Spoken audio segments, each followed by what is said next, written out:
Kā krāsaina upe, 3. Eiropas latviešu kultūras svētku, jeb Elks 3 dalībnieku gājiens izvīs cauri Bredfordas sirdī.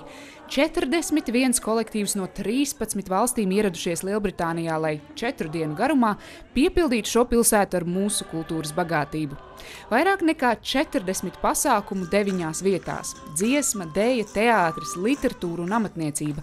Svētku būtība – pulcēt latviešus pāri robežām, lai uzturētu, koptu un lolotu latviešu kultūru tās visdažādākajās izpausmēs.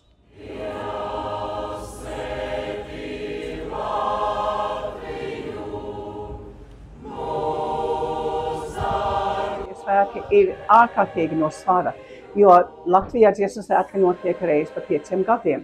Un par to starpu ir tā, ka jādod visiem dejotājiem, dziedātājiem un citiem pašdalībniekiem kaut kādu iedvesmu, kaut kādu impulsu, lai turpināt strādāt. Svētki priecēja ne tikai latviešu dalībniekus un skatītājus. Neviens vien Bredfordas iedzīvotājs tika pārsteigts ar zibakcijām pilsētas ielās.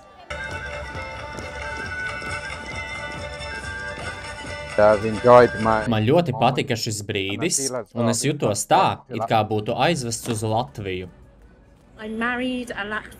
Es apprecējos ar latvieti. Visi man teica, precoties ar latvieti, es sapratu arī viņa kultūru un tautu, un tā tiešām ir patiesība. Es jūtos daļai kā latviete, un man ļoti patīk nākt uz latviešu pasākumiem.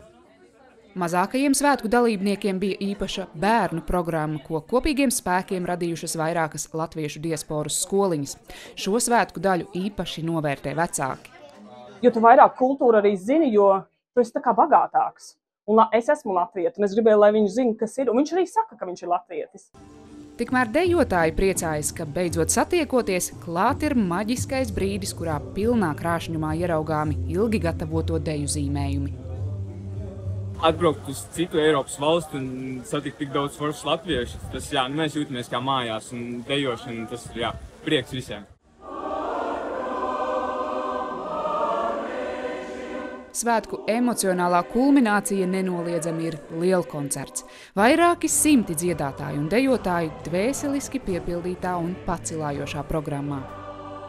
Kad viss beidz, un mēs tikām pie pēdējās 5 dziesmas, un viss turpinās, un tā sajūta paliek lielāka un labāk, un foršāk tiešām nevar to, nevar labāk. Elks ir noslēdzies, bet latvieši ir neapturami. Atpūtas nebūs, brauksim uz Latviju, brauksim uz Rīgu, pēc 2 nedēļām dziesmu dejotāji skan nevienmēr, kā arī mēs tur būsim.